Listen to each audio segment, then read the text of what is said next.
ஆண்டவராகிய இயேசு கிறிஸ்துவின் நாமத்தினாலே இந்த விடுதலை தேடல் நிகழ்ச்சிக்கு உங்களை வரவேற்கிறேன். ரட்சிப்பை குறித்து நாம் தொடர்ந்து கற்றுக்கொண்டிருக்கிறோம். குறிப்பாக இந்த ரட்சிப்பில் தேவனுடைய இறையாண்மை எப்படி வெளிப்படுகிறது, அல்லது தேவனுடைய தேகாதிபத்தியம், அந்த சர்வ வல்ல தேவனுடைய கரம் எப்படி நமது ரட்சிப்பின் மேலே இருக்கிறது என்பதை குறித்து நாம் தியானித்து கொண்டிருக்கிறோம். குறிப்பாக கடந்த எபிசோடில் நான் சொல்லும் பொழுது, இந்த சர்வ வல்ல தேவன் அவர் எல்லாவற்றையும் ஆளுகிறவராக இருக்கிறார் அப்படின்னு சொன்னேன். இன்னும் ரொம்ப சிம்பிளாக சொல்ல போனோம் அப்படின்னா, அவருக்கு மேலே எதுவும் இல்லை, அவருடைய கண்ட்ரோல் இல்லாமல் இந்த உலகத்தில் எதுவும் நடக்கிறதில்ல. சார்லஸ் ஸ்பர்ஜன் அவர்கள் சொல்லும் பொழுது இப்படி சொல்லுகிறார். டேபிளில் நிறைய புத்தகங்கள்லாம் அடுக்கி வச்சுருக்கிறீங்க. நீங்கள் அந்த டேபிளை டப்புன்னு தட்டுனீங்க அப்படின்னா தூசி பறக்கும். இந்த பறக்கிற தூசி அப்படியே சூரிய வெளிச்சத்தில் பார்த்தீங்கன்னா அந்த தூசி அப்படியே ஆடிக்கிட்டே போகும். அவர் சொல்லும் பொழுது, இந்த தூசியினுடைய அசைவு கூட தேவனுடைய கை அசைவு ஒத்து இருக்கிறது. அதாவது தேவனுடைய ஆலோசனையின்படி தான் அந்த தூசி கூட அசைதுங்கிறார். எதற்காக சொல்கிறேன் என்றால், இந்த உலகத்தில் எந்த காரியமும் தேவனுடைய கட்டுப்பாட்டை மீறி நடக்க வாய்ப்பே இல்லை. அப்படி இருந்தால் அவர் தேவனே இல்லை. அவர் தேவனாக இருக்கிறதினால், அவர் ஏக சக்கராதிபதியாக இருக்கிறதினால், அவர் சர்வ வல்லவராக இருக்கிறதினால், உங்களுக்கும் எனக்கும் ஒன்று புரியணும். தேவனுடைய கட்டுப்பாட்டை மீறி இந்த உலகத்தில், உங்கள் வீட்டில், உங்கள் வாழ்க்கையில், உங்கள் சபையில், இந்த சமுதாயத்தில் அவருடைய கட்டுப்பாட்டை மீறி எதுவும் நடக்க வாய்ப்பே இல்லை. ஒருவேளை நீங்கள் நினைக்கலாம், சிச்சுவேஷன் ரொம்ப எக்ஸ்ட்ரீமாக போயிடுச்சு பிரதர், இனிமேல் வாய்ப்பே இல்லை. இன்னும் மேபி உங்கள் கட்டுப்பாட்டை மீறி போயிருக்கலாம், ஆனால் தேவனுடைய கட்டுப்பாட்டை மீறி அது போகவே இல்லை. ஏன்னா அப்படி போச்சுன்னா அவர் தேவனே இல்லை. அவர் ஏக சக்கராதிபதியாக இருக்கிறார், சர்வ வல்லவராக இருக்கிறார். யோசிச்சு பாருங்கள், மிகப்பெரிய காரியத்தை உங்களை விளக்குறேன் பாருங்களேன். இந்த தேவன் எப்படி உங்களை ரட்சித்தார்னு யோசிச்சு பாருங்கள். இந்த ரட்சிப்பை குறித்து பார்க்கும் பொழுது, நீங்களும் நானும், நான் கடந்த எபிசோடில் சொல்லும் பொழுது, பாவத்தினால் மரித்து போயிருந்தோம். நீங்களும் நானும் குருடாக இருந்தோம், இருதயம் கடினமாக இருந்துச்சு, நம்மளால் புரிஞ்சிக்கக்கூடிய திறன் இல்லை. அதையும் தாண்டி பார்த்தோம் அப்படின்னா இருதயம் குருட்டாட்டமாக இருந்துச்சு. நம்மளுடைய மைண்ட் ஆண்டவருடைய ரிக்வஸ்ட், அதாவது அவர் என்ன எதிர்பார்க்குறாருங்கிறத நம்மளால் புரிஞ்சிக்கவும் முடியாது, புரிஞ்சாலும் கூட கீழ்ப்படியவும் முடியாது. அப்படி ஒரு பெத்தட்டிக் மோசமான கண்டிஷனில் நாம் இருந்தோம். இப்படி இருக்கிற மனுஷனை பார்த்து அவர் என்ன சொல்கிறார் அப்படின்னா, அதாவது மனுஷன் நாம இப்படி மனுஷன் இருக்கும் பொழுது தேவன் சொல்லுகிற காரியம், யோவான் 3வது அதிகாரம் 3வது வசனத்தை பாருங்களேன். இயேசு அவனுக்கு பிரயுத்தரமாக, ஒருவன் மறுபடியும் பிறவாவிட்டால் தேவனுடைய ராஜ்யத்தை காண மாட்டான் என்று மெய்யாகவே உனக்கு சொல்லுகிறேன். என் நிலைமை இப்படி இருக்கு, நான் பாவத்துக்கு செத்து இருக்கிறேன், கண்ணு தெரியல, இருதயம் கடினமாக இருக்குது, எனக்கு ஒன்றும் புரியலை, காது கேட்டாலும் விளங்கலை, கண்ணு பார்த்தாலும் புரியலை. இப்படி இருக்கிற என்கிட்ட வந்துட்டு ஆண்டவர் சொல்கிறாரு, மெய்யாகவே நீ மறுபடியும் பிறவாவிட்டால் தேவனுடைய ராஜ்யத்தில் பிரவேசிக்க முடியாது. சரி விடுங்க, நான் பிறக்காமலே இருந்துட்டு போயிடுறேன், ஏன்னா என்னால் தான் முடியாதே, ஏன்னா செத்துக்கிட்டு இருக்கிறேன், எதுவுமே எனக்கு தெரியாது. ஆனால் என்ன பார்த்து ஆண்டவர் சொல்கிறாரு, மறுபடியும் பிறவாவிட்டால் தேவனுடைய ராஜ்யத்துக்குள்ளே பிரவேசிக்க முடியாது. சரி அப்படின்னு சொன்ன உடனே, சரி சார், நான் மறுபடியும் பிறக்கிறதுக்கு என்ன செய்யணும், நான் ஏதாவது செஞ்சு பிறந்துடலாமா அப்படின்னு நான் கேட்டேன்னா, அதுக்கு அவரோட பதில் என்ன அப்படின்னா, யோவான் 6வது அதிகாரம் 63வது வசனம், ஆவியே உயிர்ப்பிக்கிறது, மாம்சமானது ஒன்றுக்கும் உதவாது. நான் வெறும் மாம்சத்தில் தான் இருக்கிறேன், என் ஆவி டார்மண்ட் கண்டிஷனில் இருக்குது, என் ஆவி சொரணை இல்லாமல் இருக்குது, என்கிட்ட இருக்கிறது மாம்சம் தான் இருக்குது. இந்த மாம்சத்தை வச்சு ஏதாவது செஞ்சு ராஜ்யத்துக்குள்ளே வந்துடுறான்னு பார்த்தா, ஆவியே உயிர்ப்பிக்கிறது. எந்த ஆவி? பரிசுத்த ஆவியானவரை உயிர்ப்பிப்பார். அதை தவிர்த்து உன் மாம்சத்தை வச்சு ஒன்றும் பண்ண முடியாது.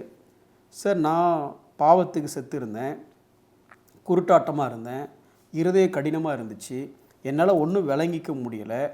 இன்னும் சொல்லப்போனால் என் காது இருந்தும் கேட்டாலும் எனக்கு புரியாது, கண் இருந்து பார்த்தாலும் விளங்காது. இப்படி இருக்கிற என்கிட்ட வந்து நீங்கள் என்ன சொன்னீங்க, மறுபடியும் பிறக்கலைன்னா நீ தேவனுடைய ராஜ்யத்துக்குள்ளே போக முடியாதுன்னு சொன்னீங்க. சரி, என்கிட்ட இருக்கிற மாம்சத்தை வச்சு ஏதாவது முயற்சி பண்ணி மறுபடியும் பிறந்துடலாமா அப்படின்னு கேட்டால், அதுக்கு நீங்கள் என்ன சொல்கிறீங்க, யோவான் 6:63 பரிசுத்த ஆவியானவர் தான் உயிர்ப்பிப்பார், மாம்சத்தை வச்சு ஒன்றும் பண்ண முடியாது. சரி பாப்பா, என்ன தான் பண்ண சொல்கிறீங்க? சரி சார், அப்போ என் இஷ்டத்துக்கு ஒன்றுமே பண்ண முடியாதுன்னு அடுத்து சொல்கிறாரு. யோவான் 3:8 வசனத்தில், காற்றானது தனக்கு இஷ்டமான இடத்தில் வீசுகிறது. அது யாரை குறித்து சொல்கிறாரு? ஆவியினால் பிறந்தவன் எவனோ அவனும் அப்படியே இருக்கிறான். ரொம்ப சிம்பிளாக சொல்ல போனால், என் இஷ்டம், உன்னை ரசிக்கணுமா ரசிக்கக்கூடாதாங்கிறது என் இஷ்டம் அப்படிங்கிற மாதிரி சொல்கிறார். திருப்பியும் அந்த சினரை விளக்குற பாருங்களேன். என் நிலைமை எப்படி? பாவத்துக்கு மரித்து இருக்கிறேன். என் நிலைமை எப்படி? எனக்கு கண்ணு தெரியாது, இருதயம் கடினம், என் நிலைமை ஒளியின் இடத்துல வர முடியாது. இப்படி இருக்கிற என்னை பார்த்து ராஜ்யத்துக்குள்ளே போகணுமா? ஆமாம் போகணும். மறுபடியும் பிறந்தால் தான் போக முடியும். அப்படியா சார், நான் எதாவது முயற்சி பண்ணட்டுமா அப்படின்னா அதுக்கு என்ன சொல்கிறார்? ஆவியே உயிர்ப்பிக்கிறது, மாம்சத்தினால் ஒன்றும் பண்ண முடியாது. அப்போ தான் என்னால் ஒன்றும் பண்ண முடியாது. சரி பரவாயில்ல, அப்படியே நான் பண்ணுறதா இருந்தால் என்ன பண்ணணும் அப்படின்னு கேட்டால் அது உன் இஷ்டம் இல்லை, அது ஏன் இஷ்டம். எங்கே? யோவான் 3:8 ஆவியானவரை பற்றி பேச, காற்றானது தனக்கு இஷ்டமான இடத்துல வீசுகிறது, அதுபோல ஆவியினால் பிறந்தவன் எவனோ அவனும் அப்படியே இருக்கிறான். அப்படின்னா அவர் இஷ்டத்துக்கு தான் நடக்கும். சரி எப்போ நடக்கும்? யோவான் 11:43 வாசிக்கிறேன் பாருங்களேன். லாசரு மரித்து போய் கல்லறையில் வச்சு அடக்கம் பண்ணியாச்சு. லாசரு மரித்தவன் யாரை மாதிரி? நான் பாவத்துக்கு மரித்த மாதிரி. லாசருக்கு இப்போ காது கேட்குமா? கேட்காது, அவன் செத்துட்டான். எனக்கும் காது கேட்காது. லாசருவால் இயேசு வந்து நிற்கிறத பார்க்க முடியுமா? பார்க்க முடியாது, அவன் கல்லறைக்குள்ளே இருக்கிறான். நானும் குருடாக இருக்கிறேன். லாசருடைய இருதயம் துடிக்குமா? அவன் செத்து போனான் சார். ஏன் இருதயமும் தேவனுடைய சித்தத்துக்கோ சத்தத்துக்கோ அது ரெஸ்பாண்ட் பண்ண முடியாத ஒரு லெவலில் இருக்குது. லாசருக்கு ஒன்றுமே விளங்காது, ஏன்னா லாசரு பிணமாயிட்டான். நானும் ஒன்றுமே விளங்காது, பாவத்தினால நானும் பிணமாக தான் இருக்கிறேன். இப்படி இருக்கும் பொழுது இந்த லாசரு உயிரோடு எழுந்து வருவதற்காக லாசரு என்ன பண்ணா? லாசரு ஒன்றுமே பண்ணல, ஆனால் அவர் பண்ணார். என்ன பண்ணார் தெரியுமா? வாசிக்கணும். யோவான் 11:43 இவைகளை சொன்ன பின்பு லாசருவே வெளியே வா என்று உரத்த சத்தமாய் கூப்பிட்டார். மரித்தவன் வெளியே வந்தான். அப்போ என்னுடைய ரட்சிப்புலையும் என்ன நடந்துச்சு அப்படின்னா, லாசரு சரீரத்தில் செத்து இருந்த மாதிரி நான் ஆவியில் டார்மெண்ட்டாக செத்த நிலைமையில் இருந்தேன். லாசரு உள்ளே இருந்தான், அவனுக்கு கண்ணு ஒன்றும் தெரியாது. அதே மாதிரி எனக்கும் கண்ணு ஒன்றுமே தெரியலை.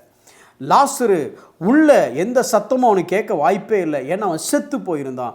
நானும் பாவத்தினால் மரித்து போயிருந்தேன், ஒன்றும் புரியாதவனாக இருந்தேன். அவன் கல்லறைக்குள்ளே இருந்தான், நான் பாவத்துக்குள்ளே இருந்தேன். வெளியில் இருந்து லாசருவே வெளியில் வான் அவர் கூப்பிட்டாரு. மரித்தவன் எழுந்து வந்தான். இந்த தேவன் என்னை அழைத்தார், நான் எழுந்து வெளியிலே வந்தேன். வாசிக்கிறேன் பாருங்களேன். யோவான் 1:12 அவருடைய நாமத்தின் மேல் விசுவாசம் உள்ளவர்களாய் அவரை ஏற்றுக்கொண்டவர்கள் எத்தனை பேர்களோ அத்தனை பேர்களும் தேவனுடைய பிள்ளைகளாகும்படி அவர்களுக்கு அதிகாரம் கொடுத்தார். அவங்க எப்படி பிறந்தாங்க, எப்படி பிள்ளையானாங்க? அடுத்த வசனம் அதான் ரொம்ப முக்கியம். 13 அவர்கள் இரத்தத்தினாலாவது மாம்ச சித்தத்தினாலாவது புருஷனுடைய சித்தத்தினாலாவது பிறவாமல் தேவனாலே பிறந்தவர்கள். நீங்களும் நானும் மறுபடியும் பிறந்தோமா? எப்படி பிறந்தோம்? மனுஷனால் அல்ல, உங்களால் அல்ல, உங்களோட மாம்சத்தினால் அல்ல, உங்களோட இரத்தத்தினால் அல்ல, உங்களுடைய சித்தத்தினால் அல்ல. நீங்களும் நானும் தேவனாலே பிறந்தோம். இந்த சர்வ வல்ல ஏக சக்கராதிபதியான தேவன் உங்களையும் என்னையும் மறுபடியும் பிறக்கச் செய்தார். எப்படி மரித்து போன லாசருவை அவர் உயிரோடு எழுப்பினாரோ, முற்றிலுமாக அது அவருடைய வேலை. முற்றிலுமாக செத்தே போயிருந்தாலும் சர்வ வல்லவர் வந்தால் அவன் எழும்பினான். அதே மாதிரி நான் பாவத்துக்கு மரித்து குருடனாக, ஒன்றும் புரியாதவனாக, மந்தமான கடினமான இருதயமுள்ளவனாக நான் இருந்தபோதும் தேவன் வந்தார், என்னை அழைத்தார். நான் தேவனாலே பிறந்தேன். லாசரு தேவனாலே உயிர்த்தெழுந்தான், நான் தேவனாலே பிறந்தேன். எவ்வளோ பெரிய பாக்கியம்! நீங்களும் நானும் தேவனாலே பிறந்திருக்கிறோம், மறுபடியும் பிறந்திருக்கிறோம். கண்களை மூடி நாம் செபிப்போம். அன்புள்ள ஆண்டவரே, உம்மை நன்றியோடு ஸ்தோத்திரிக்கிறோம். பாவத்தினாலே மரித்து போயிருந்தோம், குருடர்களாயிருந்தோம், ஒன்றும் புரியாதவர்களாயிருந்தோம், கடின இருதயம் உள்ளவர்களாயிருந்தோம், காதிருந்தும் கேளாதவர்களாயிருந்தோம், கண்ணிருந்தும் காணாதவர்களாயிருந்தோம். உம்முடைய சத்தத்தையோ உம்முடைய சித்தத்தையோ உணர முடியாத குருட்டாட்டமான இருதயம் உள்ளவர்களாயிருந்தோம். எப்படி லாசரு இவர் எதுவுமே தெரியாதபடி மரித்து போயிருந்தானோ அதே போல நாங்களும் இருந்தோம்.